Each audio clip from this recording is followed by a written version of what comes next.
घर कोण भाग 8. सुशांत घाईघाईतच केबिनमध्ये शिरला. लगेच आपल्या प्रोजेक्ट टीमची मीटिंग ठरवली. कॉन्फरन्स कॉलवरून प्रत्येकाला अर्ध्या तासात कॉन्फरन्स रूममध्ये यायची सूचना देऊन तो आपल्या क्लायंट्स मीटच्या डेटा कलेक्शनच्या कामात गुंतला. अचानक दारावर टकटक झाली. Yes, please come in. लक्ष कामावर केंद्रितच तो बोलला, त्यामुळे कोण आहे हे त्याने बघितलेच नव्हते. Good morning mister Sushant. May I spare your some time to talk with you. आता त्याने मानवर करून बघितले. तो घाईनेच खुर्चीवरून उठला. समोर गावंडे उभा होता. ह्याला काय बोलायचे असेल आता आपल्याशी, असा विचार करतच त्याने गावंडेसोबत हस्तांदोलनाची औपचारिकता पार पाडली. फोनवरून लगेच 2 कॉफीची ऑर्डर देत शक्य तितक्या अदबीने त्याने बोलायला सुरुवात केली. Good morning sir. Sorry sir, मी बघितलेच नाही कामाच्या घाईत. First of all congratulations sir. बोला, काय मदत करू शकतो मी आपली? मिस्टर सुशांत, असे बोलून लाजवताय तुम्ही मला. नो नो, खरंच बोलतोय. गावंडेला मेल्याहूनही मेल्यासारखे होत होते. त्याच्या अपेक्षेविरहित सुशांत अतिशय अदबीने वागत होता आणि हेच त्याला जास्त टोचत होते. बरं, सगळ्या फॉर्मॅलिटीज झाल्या असतील तर मला तुमच्याशी थोडं बोलायचं होतं. बोलू का? इती गावंडे. तेवढ्यात कॉफी आली. कॉफी संपेपर्यंत केबिनमध्ये सन्नाटा होता. तरी दोघांच्याही मनात मात्र प्रचंड गलबलाट चालला होता. सुशांत आडाखे बांधत होता की हा नक्की काय बोलायला आला असेल.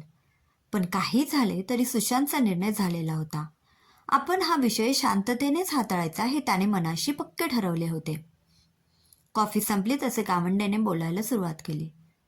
मिस्टर सुशांत, गेली 5 वर्ष आपण ह्या एकाच कंपनीत काम करत आहोत. पण इतकी मोठी जबाबदारी मी आजवर हँडल केली नाहीये. काल के सरांनी तो डिसिजन अनाऊन्स केला आणि मीही गोंधळून गेलो पार. खरंच, शपथ घेऊन सांगतो, मी ह्या बाबतीत सरांशी काहीच बोललो नव्हतो. तुम्हाला कदाचित माझे बोलणे खरे वाटणार नाही आणि तो विश्वास तुम्ही ठेवावा असा आग्रही मी धरणार नाही. मी जरा वेगळेच बोलायला आलोय. बोलू का? Yes please, go ahead sir, मी ऐकतोय. Thank you mister Sushant. तर मी आता डायरेक्ट मुद्द्यावरच येतो. के सरांनी प्रोजेक्ट हेड करून मला जी जबाबदारी सोपवली आहे त्यासाठी तुम्ही 6 महिने झाले मेहनत घेताय ह्याची मला पूर्ण कल्पना आहे आणि मला त्यातले शून्य नॉलेज आहे हे मी खेदानेच मान्य करतो. म्हणूनच मला तुमची मदत हवी आहे. तुम्ही मला प्रेझेंटेशनसाठी मदत कराल का मिस्टर सुशांत? गावंडे बोलून शांत झाला होता आणि प्रत्युत्तरासाठी माझ्याकडे पाहत होता. मी समजत होतो तितका तो वाईट नव्हता. जे आहे ते त्याने प्रामाणिकपणे माझ्यासमोर मांडले होते. त्यामुळे मनोमन मी त्याची मदत करायची पक्की केले. It's my pleasure sir. असे का विचारताय? मी नक्की मदत करेन. यू प्लीज डोंट वरी. फक्त मी आत्ताच एक मीटिंग बोलवली आहे, ती अटेंड करतो आणि मग तुम्हाला भेटतो. चालेल का? Yes sure, and thanks again mister Sushant. पुन्हा शेक हँड करून गावंडे तिकडून गेला. सुशांतने प्रोजेक्टची फाईल पिऊनला गावंडेच्या कॅबिनमध्ये पोचवायला सांगितली. गावंडेला फोन करून तशी कल्पना दिली. Hello sir, Sushant here. मी प्रोजेक्टची फाईल पाठवली आहे तुमच्याकडे. तुम्ही ती एकदा नजरेखालून घाला आणि मग तुमच्या ज्या क्वेरीज किंवा डाऊट्स असतील त्यावर आपण सविस्तर चर्चा करू. Thank you sir. सुशांतचे सर्व टीम मेंबर्स वाटच बघत होते त्याची. Hi guys, good morning. Are you all ready for tomorrow's presentation? काही डाऊट्स, कोणतेही प्रश्न असतील तर लगेच क्लिअर करूया, म्हणून ही अर्जंट मीटिंग बोलावली आहे. सर, तसा तर प्रोजेक्ट रेडीच आहे आपला, पण मुख्य अडचण वेगळीच आहे. बोलू का? येस प्लीज बोला, काय प्रॉब्लेम आहे? सर, कानावर आले ते खरे आहे का? काय आले कानावर? हेच की प्रोजेक्ट हेड गावंडे सरांना केले तुम्हाला काढून. हो, खरं आहे हे. पण मग सर, ही मीटिंग तुम्ही कशी बोलावली आहे? We are confused and very sad. Sir, गावंडेची अडचण तुम्हाला माहीतच असेल. त्यांना इंग्रजी नीट येत नाही. उद्याच्या फॉरेन डेलिगेट्ससमोर ते कसे प्रेझेंटेशन देतील?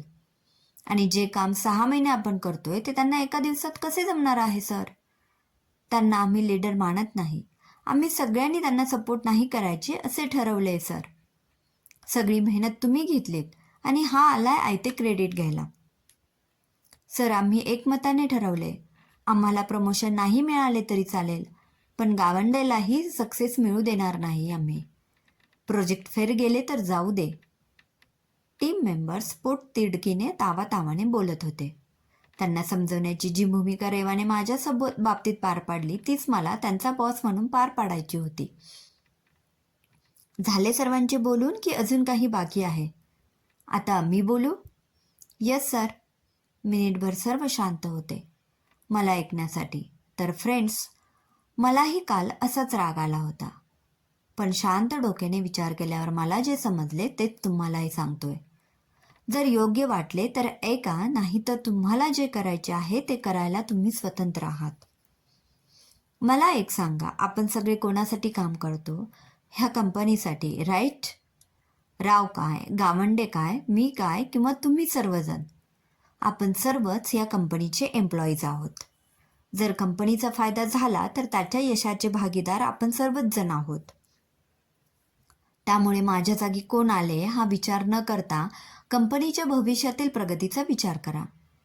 आपल्या वैयक्तिक मतमंतरामुळे कंपनीचे नुकसान होऊ नये एवढेच मला वाटते.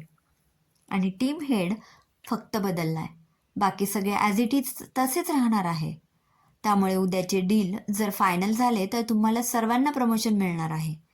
तेव्हा सगळ्यांनी मनातून हा चुकीचा विचार काढून टाका आणि मिस्टर गावंडेंना हवी ती सर्व हेल्प करा, मनापासून करा. मीही आहेच तुमच्यासोबत. पण सर, तुमच्या प्रमोशनचे काय? हलकेसे स्मित करत सुशांत बोलला. आज माझी वेळ नसेल आली कदाचित, पण पुढल्या वेळी संधी मिळेलच की. Be positive guys. All the best and thanks for your support. Sushant यावेळी थोडा भावूक झाला होता. तरीही कौशल्याने ते लपवत त्याने पुन्हा टीमला धीर दिला. आजचा डेमो पण चांगलाच व्हायला पाहिजे. Disperse and get back to your work. एव्हाना लंच टाईम झाला होता. रेवाने दिलेला डबा खाता खाताच त्याला या क्षणी तिची खूप आठवण येत होती. सकाळी तिच्याशी बोलून बाहेर पडल्यापासून एक वेगळीच मनशांती लाभल्याची अनुभूती त्याला येत होती. नाहीतर कालपर्यंत गावंडेवर रागराग करणारा मी आज किती संयमाने बोलत होतो. खरंच म्हणतात ना की मनुष्याने रागावर संयम ठेवला तर प्रेमाने जग जिंकता येते. आज त्याला ती रेवा आठवत होती जी कॉलेजमध्ये अतिशय ॲटिट्यूड असलेली, श्रीमंतीचा तोरा मिरवणारी, थोडी मगरूर कॅटेगरीतली आहे असे सुशांतला वाटायचे. पहिल्याच भेटीत झालेल्या वादामुळे दोघांचीही परस्परांबद्दल हीच मते ठाम झाली होती. पण जसजसे दिवस पुढे गेले तसतसे दोघांनाही एकमेकांच्या हुशारीची जाणीव झाली. शाळेमध्ये पहिल्या नंबरने पास होणारी रेवा नेहमीच वर्ग मॉनिटर म्हणून काम पाहायची.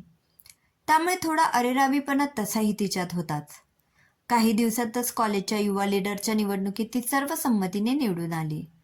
तिच्या ह्याच गुणांवर सुशांत मनोमन भुलला होता. तसे बोलून दाखवत नसला तरी पूर्वी इतकी अडीही आता उरली नव्हती. इकडे रेवालाही सतत पहिल्या दिवशी वाटेल तसे आरोप करून त्याला बोलल्याचे शल्य टोचत होते. कित्येकदा तिच्या मनात आले की सरळ जाऊन एकदा माफी मागावी, पण पुन्हा तो जास्त ॲटिट्यूड दाखवून खिल्ली उडवला तर ह्या भीतीने ती आणि तो एकमेकांशी बोलणे टाळतच असत. पण त्या दिवशी मी कॉलेजला निघालो आणि एन कॅम्पसच्या कॉर्नरवरच माझी सायकल पंक्चर झाली. दूरदूरपर्यंत पंक्चरचे दुकान नव्हते. काय करावे हा विचार करत बसलो होतो तितक्यात बाजूला एक सावली दिसली. वर पाहिले तर समोर रेवा. आता ही नक्की आपली चेष्टा करणार आणि टोमणे देणार. देवा, तुला हीच भेटली का माझी इज्जत काढायला? असे मनातले संवाद चालले असतानाच रेवाने विचारले, काय झाले? काही मदत हवी आहे का? तिचा इतका मृदू आवाज मला विस्मयात पाडत होता. आज शेरनी मेमणी कैसे बन गई?